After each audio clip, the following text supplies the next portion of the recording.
somewhere right now, someone chose the easier option again, skipped the hard conversation, took the shortcut, stayed in bed a little longer. It felt like nothing. It always feels like nothing. Somewhere else, 10 years earlier, someone made the exact same kind of small, easy choice, thousands of times in a row, and is only now discovering, in a moment that actually demands something of them, that there's almost nothing there to draw on. Comfort didn't announce itself as dangerous on any of those thousands of small days. That is exactly what makes it dangerous. Comfort markets itself as the safe choice, the reasonable, low-risk option, compared to the apparent risk of doing something difficult. This feels intuitively true in the moment, and it's almost entirely wrong over any meaningful stretch of time. Picture two people facing a choice between a difficult, uncomfortable task and an easy, comfortable alternative. In the short term, comfort is indeed lower risk. Nothing goes wrong today, nothing gets tested today. But picture this same choice repeated daily, for years. The person who consistently chose comfort has, without a single dramatic moment of failure, been quietly trading away capability, resilience, and readiness the entire time, while the person who chose difficulty was building exactly those things, one uncomfortable day at a time. Comfort is not actually the safe choice. It is simply the choice that defers the risk to a later date, disguised as safety in the meantime. There is a specific, almost mechanical relationship between comfort and fragility worth understanding directly. Systems, bodies, minds, skills that are never exposed to manageable stress do not stay the same. They weaken. Picture a limb kept in a cast for months, never used, never challenged even slightly. When the cast finally comes off, the limb is measurably weaker than before, not despite the rest, but partly because of the total absence of any demand placed on it. The same basic principle extends far beyond the purely physical. Minds never challenged with difficulty, emotional tolerance never stretched by anything uncomfortable, skills never tested under real pressure. All of these quietly atrophy in the presence of total, sustained ease, the same way an unused limb does. Comfort, taken to its extreme and sustained indefinitely, does not preserve strength. It slowly dissolves it. There's a specific and easy-to-miss pattern worth naming directly. The threshold for what counts as comfortable enough tends to quietly expand over time, requiring more and more ease to produce the same feeling of being fine. Picture someone who once considered a modest, ordinary inconvenience completely unremarkable. A delayed flight, a minor disagreement, an unexpected extra task at work. After a long stretch of an unusually smooth, frictionless life, that same person may find that identical minor inconvenience now feels disproportionately irritating, even distressing, simply because their baseline expectation of ease has quietly crept upward without them noticing it happening. This creep matters because it means comfort, left unchecked, doesn't just fail to build resilience.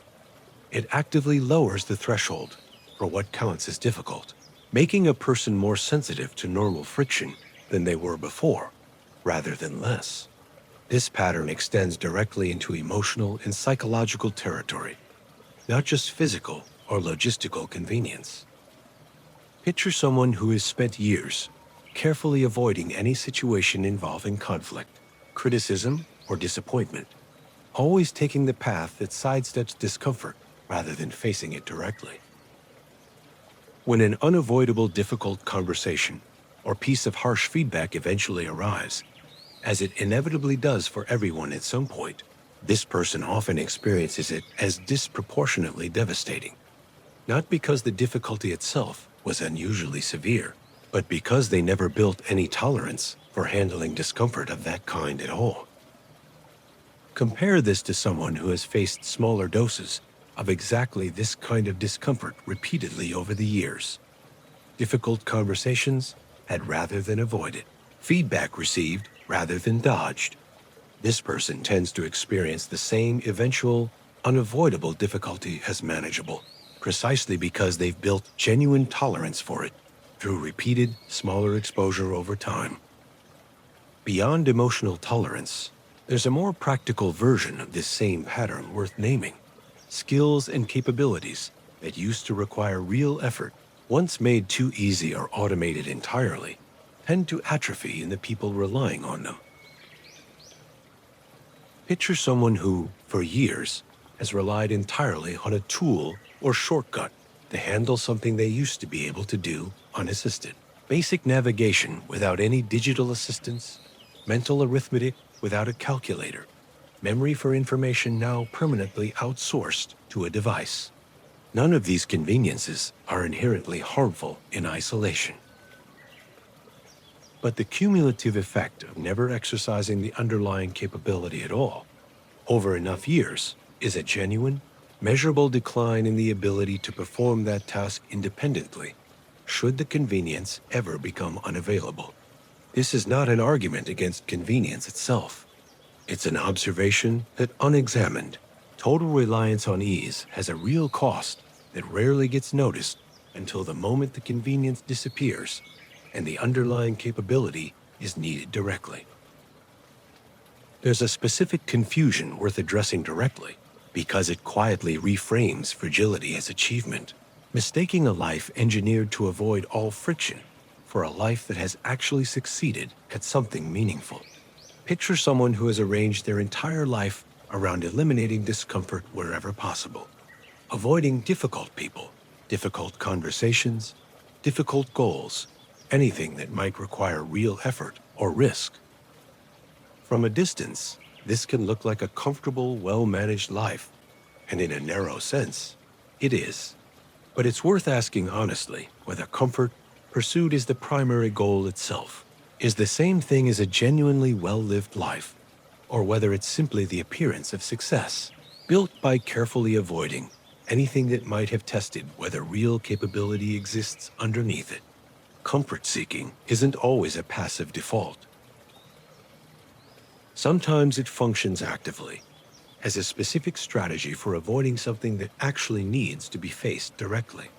Picture someone going through a genuinely difficult period in their life, a strained relationship, an unresolved conflict, a decision they've been avoiding, who fills every available moment with maximum comfort and distraction, entertainment, food, familiar routines that require no real engagement.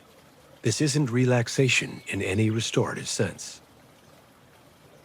It's a specific, active use of comfort to avoid feeling or addressing something uncomfortable that's actually still there, waiting, entirely unresolved, underneath all the softening. Comfort used this way doesn't actually reduce the underlying difficulty. It simply delays contact with it, usually at the cost of the difficulty growing larger and more entrenched the longer it goes unaddressed. If comfort, left unchecked, produces fragility, then the corrective isn't eliminating comfort entirely. It's deliberately choosing manageable doses of voluntary discomfort, the same way physical training deliberately introduces manageable stress to build strength, rather than avoiding all physical demand altogether. Picture someone who deliberately keeps a few small, uncomfortable disciplines in their otherwise fairly comfortable life. A genuinely difficult physical challenge taken on regularly. A habit of having hard conversations directly rather than avoiding them. A regular practice of doing something that requires real effort rather than defaulting to the easiest available option. None of this needs to be extreme or constant.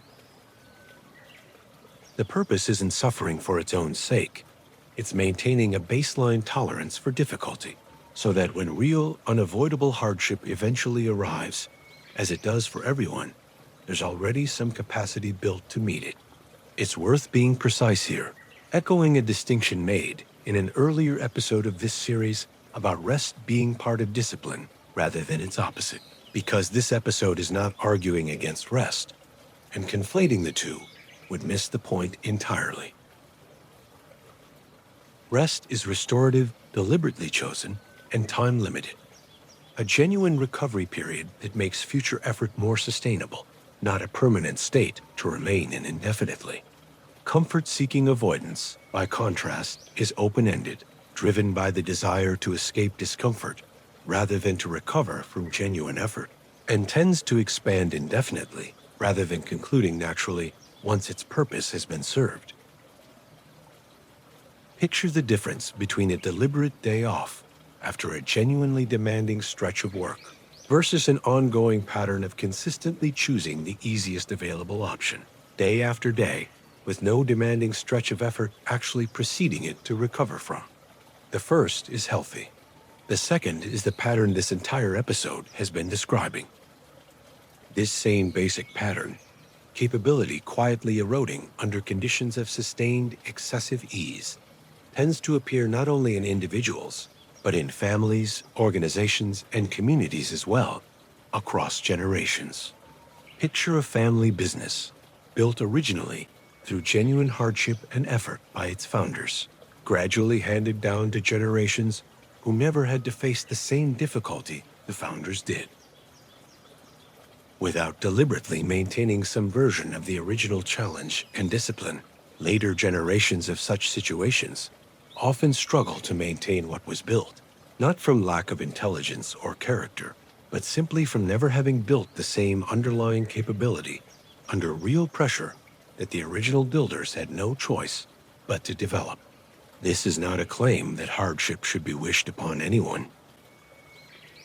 It's an observation that unearned, sustained ease, left completely unexamined across enough time or enough generations, tends to erode exactly the capabilities that made the original success possible in the first place. This same pattern shows up directly in how people handle relationships, often disguised as simply keeping the peace. Picture someone staying in a relationship or a friendship that has genuinely stopped being fulfilling, purely because the familiarity is comfortable, and the alternative, an honest conversation, or the discomfort of real change, feels harder than simply continuing as things are. The relationship isn't necessarily bad. It's simply comfortable enough to avoid examining honestly, which is a very different thing from actually being good. Choosing comfort over honesty in a relationship, repeated consistently over enough time, tends to produce exactly the same kind of quiet fragility discussed throughout this episode. A connection that looks stable from the outside, while slowly losing whatever real substance and honesty it once had underneath the surface. There are a few specific, honest questions worth asking periodically, because the drift toward excessive comfort rarely announces itself clearly enough to notice without deliberately checking.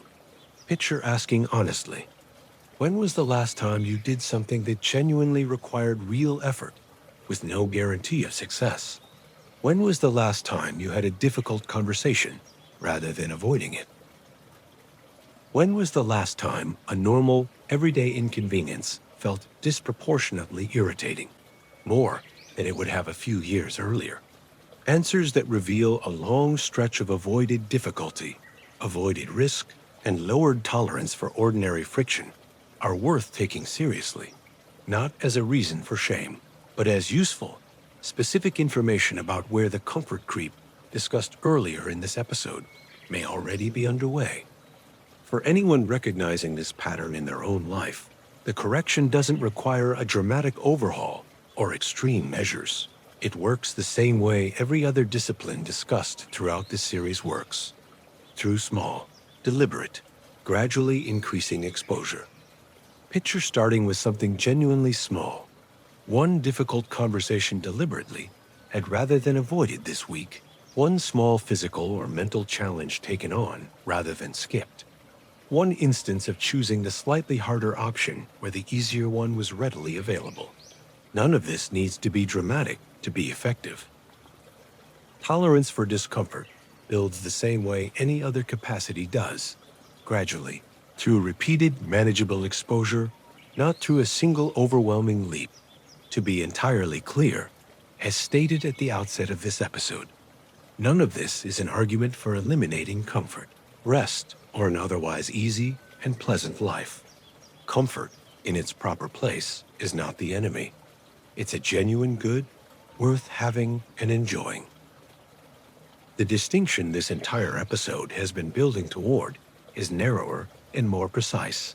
Comfort becomes dangerous specifically when it goes entirely unexamined and unchecked, expanding to fill every available space in a life with no counterbalancing exposure to difficulty at all. A life that includes real comfort alongside some deliberate, manageable discomfort tends to produce far more durable capability and resilience than a life engineered to eliminate difficulty altogether, while still allowing for genuine rest, genuine ease, and genuine enjoyment along the way. Like everything else explored throughout this series, protecting against the slow danger of excessive comfort is never accomplished through a single dramatic decision. It's built the same quiet way discipline, patience, and every other quality discussed in this series are built through small, repeated choices that rarely feel significant on their own. A difficult conversation had instead of avoided, the small physical or mental challenge taken on rather than skipped. The honest check, done periodically, of whether ordinary friction has started to feel disproportionately difficult. The deliberate choice made repeatedly of a harder option where an easier one was readily available. None of it feels remarkable while it's happening, but it accumulates, quietly, into a person who can still enjoy real comfort and real rest while retaining the actual capability to meet real difficulty, whenever it eventually arrives, as it does for everyone. That is the slow danger of ease. Not because comfort itself is the enemy, but because comfort left entirely unchecked will always, eventually, ask more of you than it ever gave. If this reached you today, share it with someone who needs the reminder.